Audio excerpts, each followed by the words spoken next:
Hi everyone, and welcome back. In this video, we're going to discuss a very important calculation, which is known as the determinant of a matrix. We're not going to go into the particular applications and interpretations of the determinant because there will be several different theorems that use the determinant later on in this linear algebra series.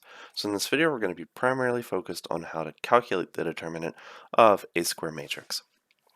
So first off, what exactly, at least theoretically from the numerical perspective, is a determinant?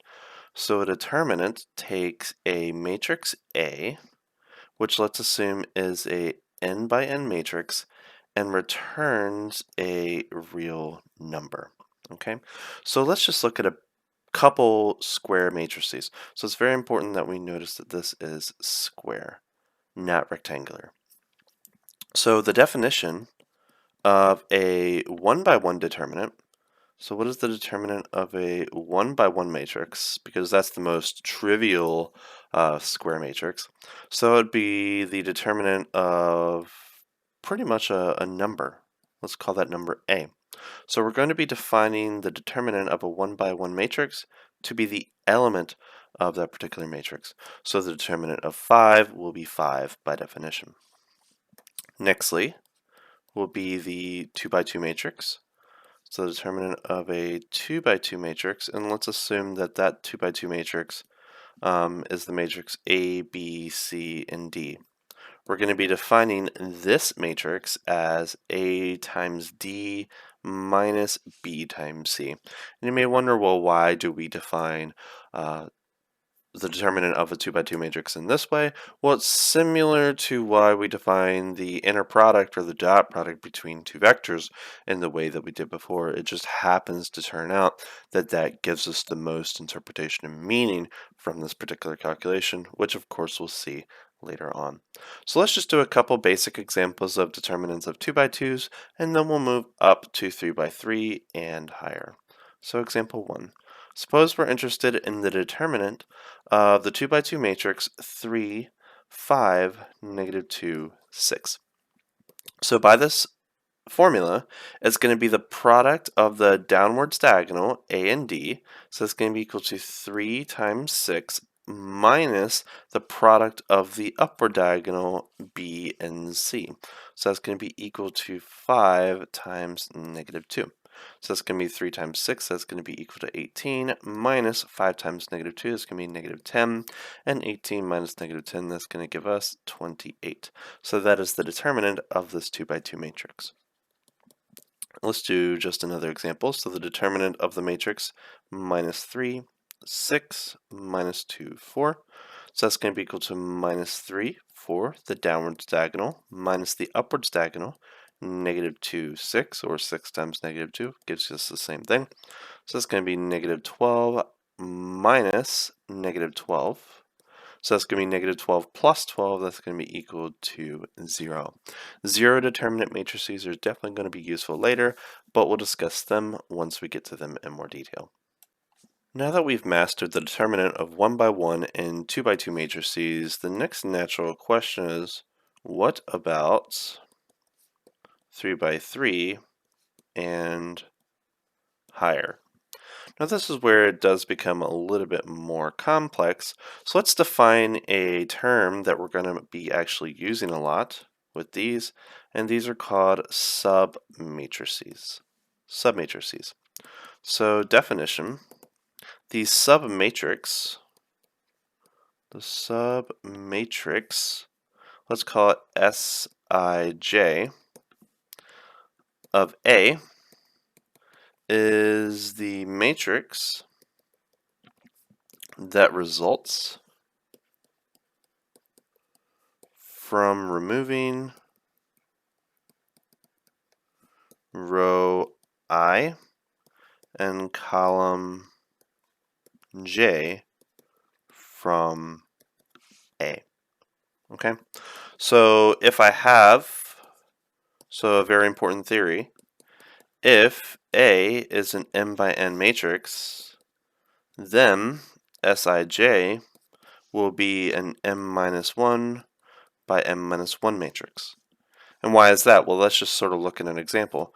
So suppose we have a 4 by 4 matrix, and we have, say, some 4 elements there, and 4 elements across all of these columns. And I'm interested in the matrix, for example, S2, 3, so S2, 3. So I'm going to be eliminating row 2, column 3, so I'm going to be eliminating that and that. Notice that what I'm getting is these elements here, that element, that element, that element, that. Notice I'm going to be getting a 3 by 3 matrix resulting from that. So that's going to be my submatrix S2, 3. Right? So let's look at a particular numerical example just in case you don't like the abstract approach. So if I have the 3 by 3 matrix A, 3, 2, minus 3, 4, 1, 5, minus 2, 3, minus 1. Let's just list out some submatrices. So what would submatrix 1, 1 be? So submatrix 1, 1 is what you get when you eliminate row 1 and column 1, or column 1 and row 1. So that's going to be the matrix 1, 5, 3, minus 1. What about submatrix 1, 2? So submatrix 1, 2 is what you get when you eliminate row 1, column 2. So that's going to result in the numbers 4, 5, minus 2, minus 1. And then finally, submatrix 1, 3 is what we get when we eliminate row 1, column 3. So that's going to be the matrix 4, 1, minus 2, 3. And again, notice that since A is a 3 by 3 matrix, all submatrices are 2 by 2. Now we're going to go ahead and define how we're going to calculate the determinant of a 3 by 3 matrix, and then we can easily extend this to higher dimensions as we see appropriate. So the determinant of a 3 by 3 matrix lets us go ahead and define this as the sum from k is equal to 1 to 3. So this is our dimension. And this is going to be negative 1 to the 1 plus k of A1k times the determinant of the submatrix S1k. Okay, so what is A1k? It's the elements of A, row 1, column k. So what this formula is actually doing is it's sweeping across row 1. That's why you see this 1 here, that 1 there, and that 1 there. Okay, and we're doing it for all of the columns 1 through columns 3. All right, now you could ask, could I go across row 2, row 3? What about the columns? Could I do that as well? And the answer is, of course, yes. We'll explain that in more detail. Some people will also call this expansion, or the expansion across row 1. And some people will call this approach the approach of minors and cofactors. I'm not a big fan of that name, but I'm just going to call this the submatrix approach for determinants. So let's look at a 3 by 3 example and see how we could calculate the determinant. So what is the determinant of 3, 2, minus 3, 4, 1, 5, negative 2, 3, minus 1? So what I'm going to do is I'm going to be expanding across row 1. So that's going to be equal to what? So the first thing that I'm going to do is I'm going to be eliminating row 1, column 1.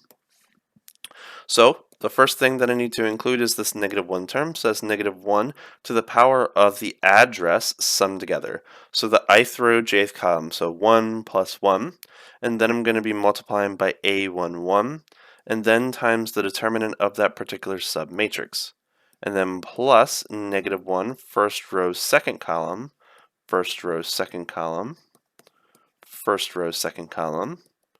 And then, again, first row, now the third column. So we're going to be doing negative 1, 1 plus 3 times A13 times the determinant of submatrix 1, 3. And also keep a note that this is a 3 by 3 matrix, therefore these are all 2 by 2 matrices, which we have explicit formulas for. Okay, so let's just include these little details for the numbers. So negative 1 to the power of 2, that's going to be equal to positive 1. A11 is going to be equal to 3, and then we're going to be doing the determinant of the submatrix 1, 5, 3, minus 1. And then we're going to have plus negative 1 to the power of 3 is negative 1. And then we're going to be eliminating the first row, second column. And that's going to be leaving us with the determinant of, so that's 2 times the determinant of 4, 5, minus 2, minus 1. And then plus negative 1 to the power of 4. Remember, negative 1 to even powers is positive 1. That's going to be 1. And then we're going to be eliminating the row and column of, oh no, I deleted my numbers. What were they? Negative 3 and 5. We're going to be deleting this and that. So what is that? So its element there is negative 3. And then it's going to be the determinant of 4, 1, minus 2, 3. Right? And now it's going to be very, very easy to calculate. So that's going to be equal to 3 times 1 times minus 1 minus 5 times 3.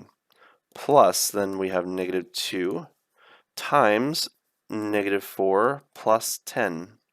And then plus negative 3 times 12 plus 2. So we have 3 times minus 16 plus negative 2 times, that's going to be positive 6, and then plus negative 3 times 14. And then we have 3 times negative 16 plus negative 2 times 6 plus negative 3 times 14. That's going to be negative 102. So that is the determinant of this 3 by 3 matrix. Right? Very tedious, but we can always calculate it. That's the very important part. Now there is a very, very amazing theorem, and it might not be so obvious that this is the case, but it definitely is true. But you can expand across any row or column and still obtain the same value of the determinant of that particular matrix. Now that is very, very interesting. Let's actually go ahead and look at an example of where we might employ this theorem in our calculations. So the first thing that we need to figure out is, well, how can we actually use this or develop a strategy for it? So I'm going to lay out the strategy for you directly. So strategy is this. So pick a row or column with the most zeros. That'll work. So let's look at a 4 by 4 matrix. So let's do 3, 4, 4, 2, 2, 1, 0, 5, negative 3, 0, 5, 7, and 0, 2, 0, 5. So which column or row has the most zeros? Right? So let's just look at the rows. So notice that row 2 has 1 0. Row 4 has 2 zeros. We also have column 3 having 2 zeros, column 2 having 1 0, and column 1 having 1 0 as well. So we have a couple ties. So we could either expand across column 1, or we could expand across row 4. Both would be equivalently equal to each other in terms of difficulty. So column 3 and row 4 both have 2 zeros. So expanding across either of them would be perfectly fine. All right. So let's actually go ahead and expand across column 3 just to see what that will come out to. All right. So what will that be?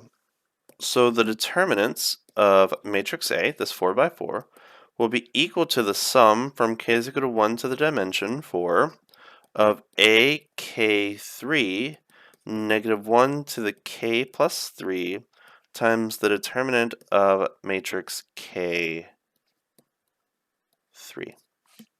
Right? So what is this? So this is going to be actually the row, third row. Oh, that should be reversed, right? Because we're expanding across row 3, not column 3. Definitely a difference, right? so 3k. So 3 plus k, and determinant of a, 3k. Now, will you get the same answer? The answer is, of course, yes, but I want to expand across this particular column for that particular reason I mentioned before. All right, so what is this going to be? So let's get started. So I'm going to eliminate the matrix when I eliminate row 1, column 3, right? So that particular element is what? So that's going to be 3 plus 1 times 4 times the determinant of the resulting 3 by 3 matrix, 2, 1, 5 minus 3, 0, 7, 0, 2, 5, right? And let's just move on from that. So it's going to be plus, and then I'm going to eliminate the next element. So this and that. So it's going to be negative 1 second row, or what is that?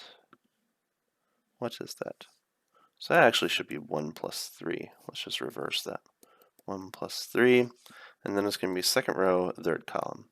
So we're eliminating 0, and then the determinant of its resulting matrix, 3, 4, 2, minus 3, 0, 7, 0, 2, 5. And then what do we have from there? Right, so we're going to be eliminating same column, different row. So that's going to be the third plus third region, 5, with the resulting 3 by 3. 3, 4, 2, 2, 1, 5, 0, 2, 5. And then lastly, we have what? Take a guess at what this is. So negative 1, fourth row, third column, times its element, that's going to be 0. And the resulting 3 by 3 matrix will be 3, 4, 2, 2, 1, 5, and negative 3, 0, 7. Now, why do we expand across a row or a column with the most zeros? Because notice we have a 0 here. Those are the values in those particular positions. Notice that and that completely disappear. Okay, so what do we have?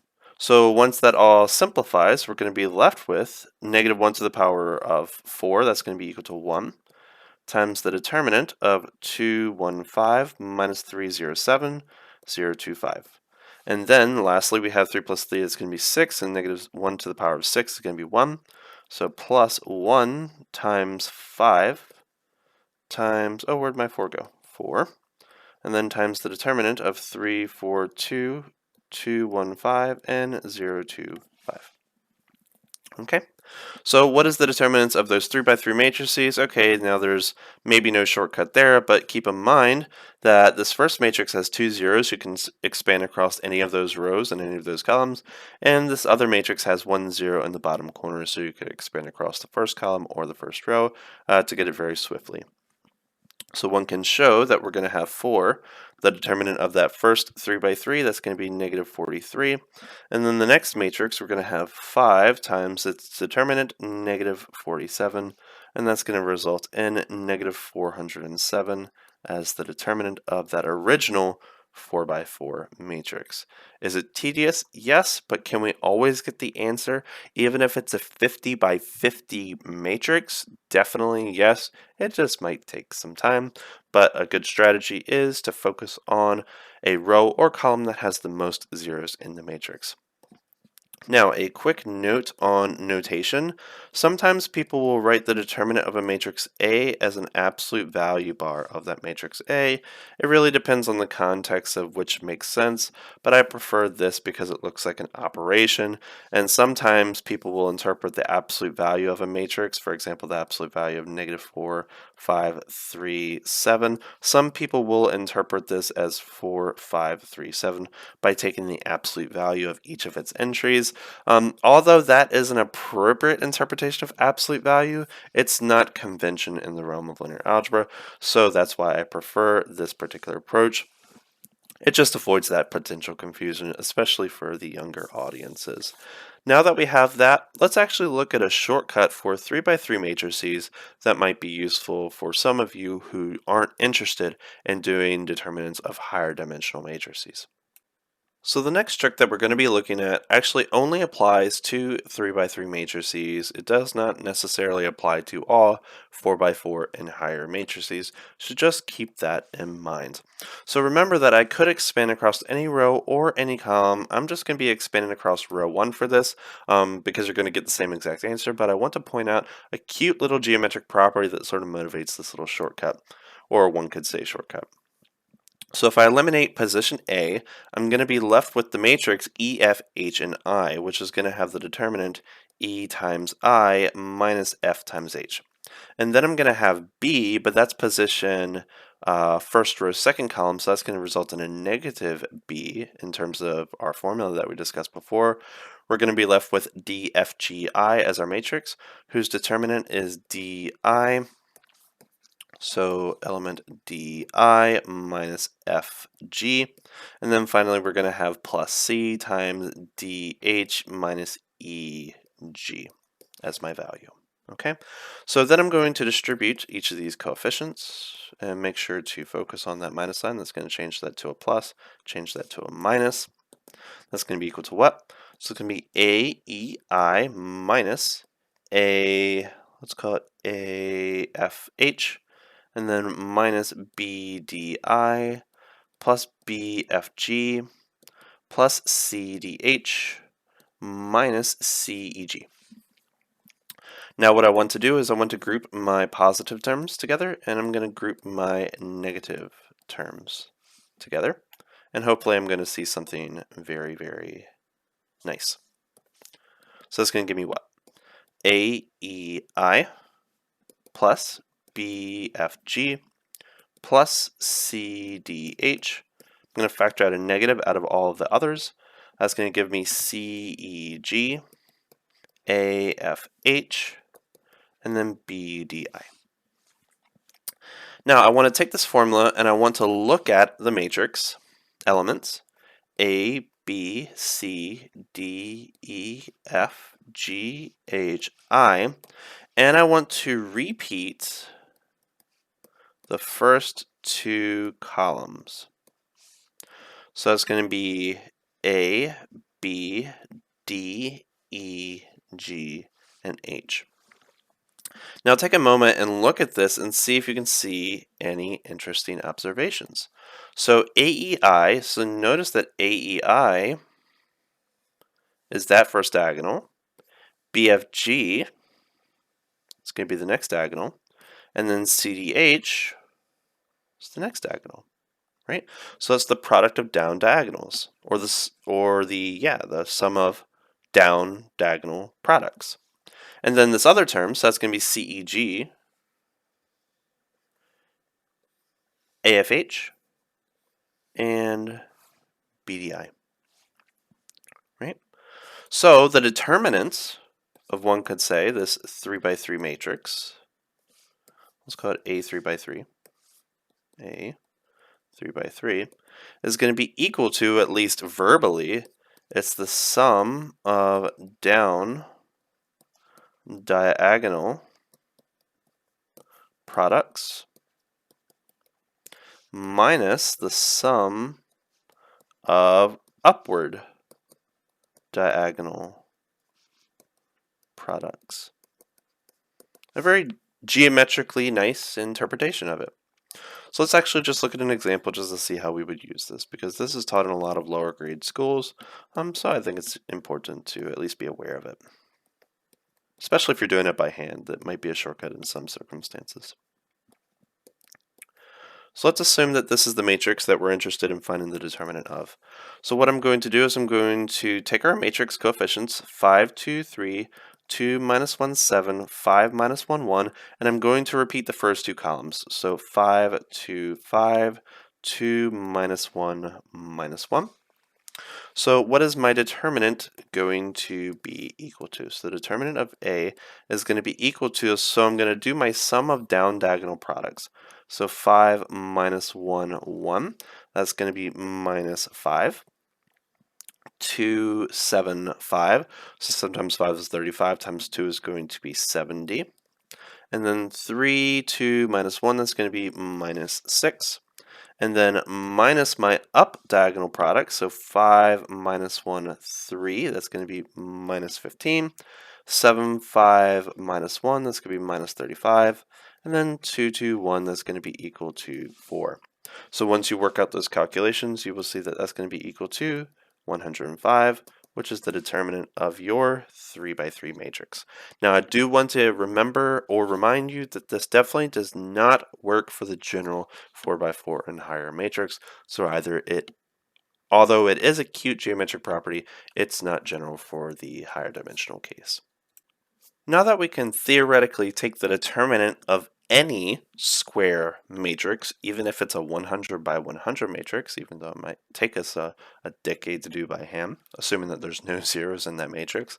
Now I want to focus on a couple theoretical tricks or properties or characterizations or observations about the determinants of square matrices. So let's just take a couple things as definition.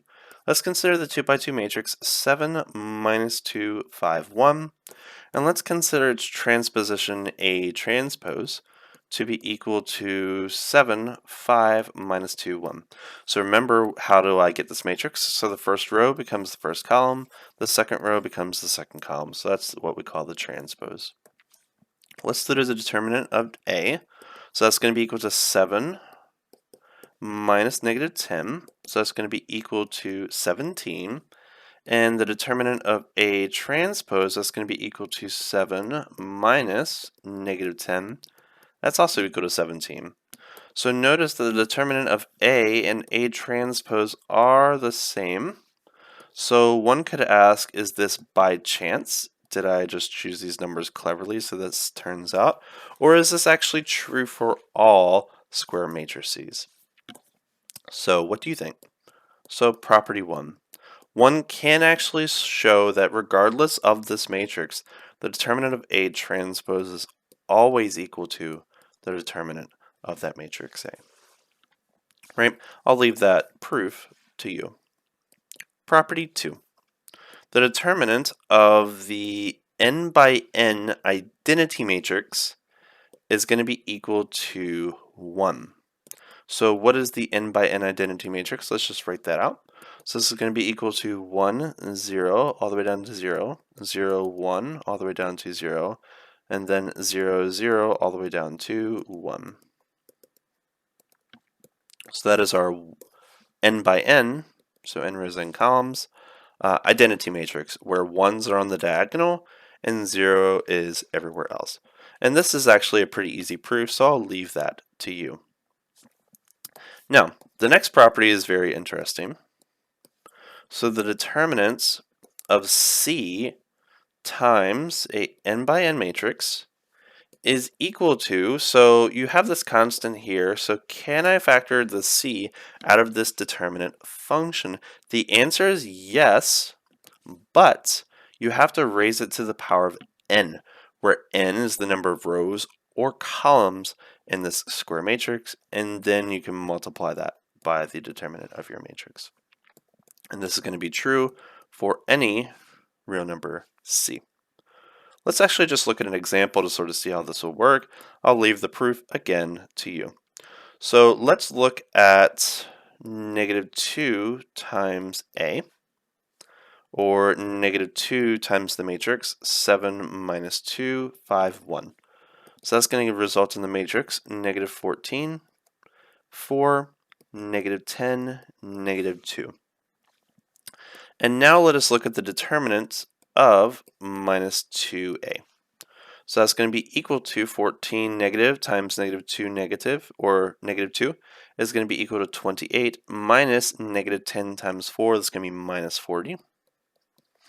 And that's going to be equal to 68.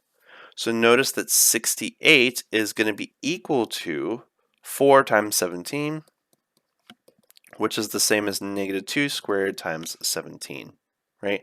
So what is this 17?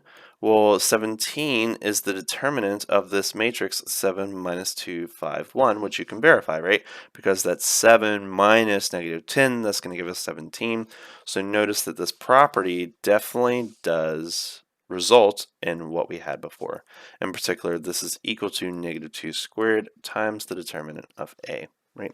And you can, of course, compare that to the general case and also prove that to be the case. That's going to be a fun little exercise if you choose to do so.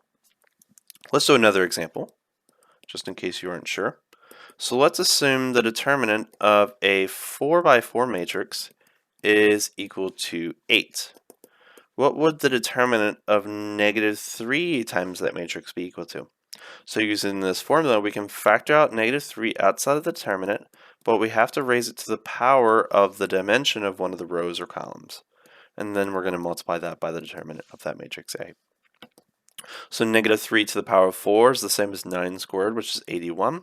And then 81 times 8, that's going to be 648 as the determinant of our matrix negative 3A. So that is a couple of the basic properties of determinants. Let's look at a couple more. To start, let us assume we choose A to be the 2 by 2 matrix, negative 2, 1, 3, 2, and B to be the 2 by 2 matrix, 1, negative 1, 2, 4. How would you find the product of matrices A and B? So A and B is going to be equal to negative 2, 1, 3, 2 times 1, negative 1, 2, 4. So remember how we multiply matrices? It's going to be the first row times the first column. So it's practically the dot product of the transpose of row vector negative 2, 1 times the column vector 1, 2. So once you actually go through those calculations, you should see it's going to be negative 2 times 1 plus 1 times 2 is going to be 0. And then the first row times the first column, so negative 2 times negative 1 is 2, plus 1 times 4 is 4, and once you add them together, that's going to be equal to 2 plus 4, which is 6. Similarly, 3 plus 4 is 7, and negative 3 plus 8 is 5, right? Also, let's do B times A. So B times A would be equal to 1 minus 1, 2, 4 times negative 2, 1, 3, 2. So again, we're going to be doing first row, first column. So it's going to be negative 2 plus negative 3, so negative 5. And then 1 plus negative 2, so it's going to be negative 1. And then negative 4 plus 12, that's going to be 8. And then 2 plus 8, that's going to be 10. Okay, so notice we have A times B and B times A. Notice that their matrices are not equal to each other. Now, on occasions, the product of matrices is commutative, but it's not generally the case, right? So AB is not necessarily equal to BA, at least not in all cases. There are some special cases, but not all of them. Let's also look at a couple basic matrices, determinants. So the determinant of A will be what? So it's going to be negative 4 minus 3. That's going to be equal to minus 7.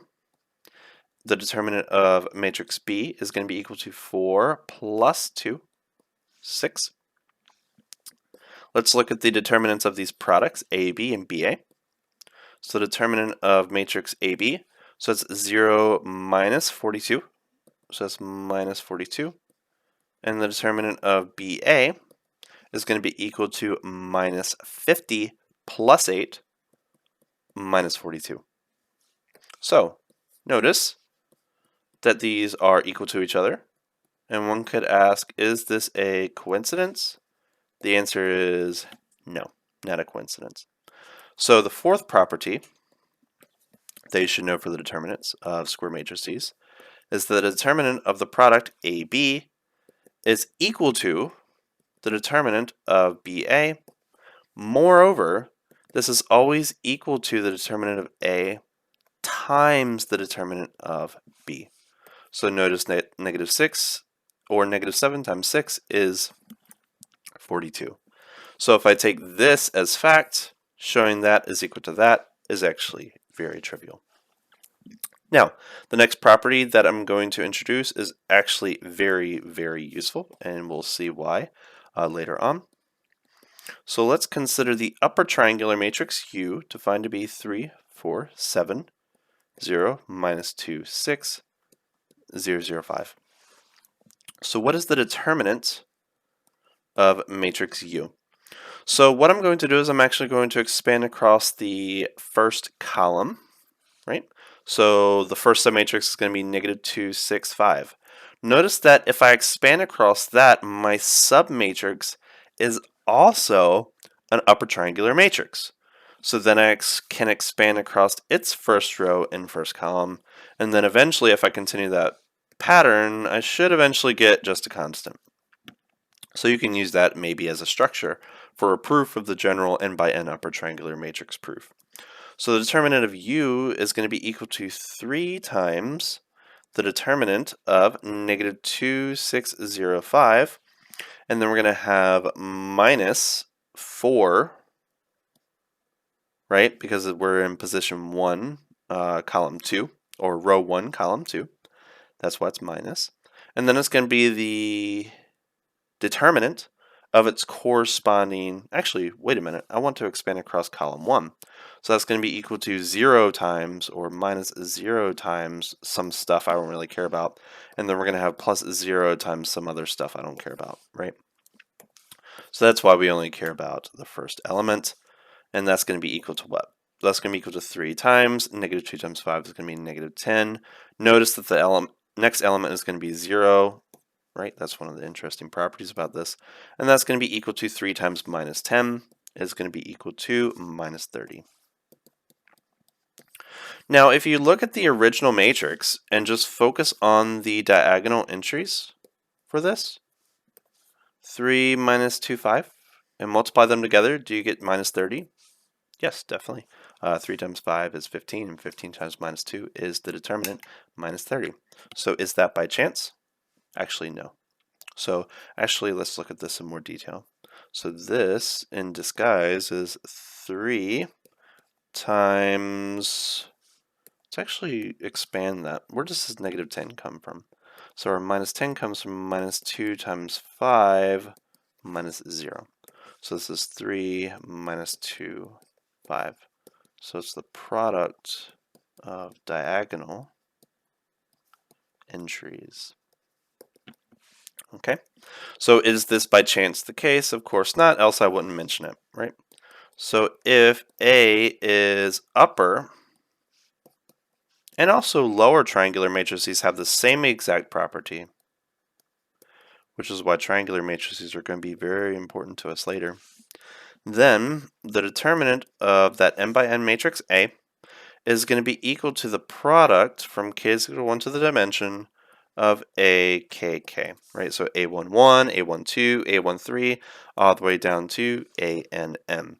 That is the product of all of its diagonal entries. But this is only the case when the matrix is upper or lower triangular. So those are some of the very important properties associated to determinants of square matrices, and we also discussed how to calculate the determinant of any square matrix. So in the next video, we will start to bring together matrices and also systems of equations and start to discuss where the determinant actually comes into play. So I hope to see you there. Take care.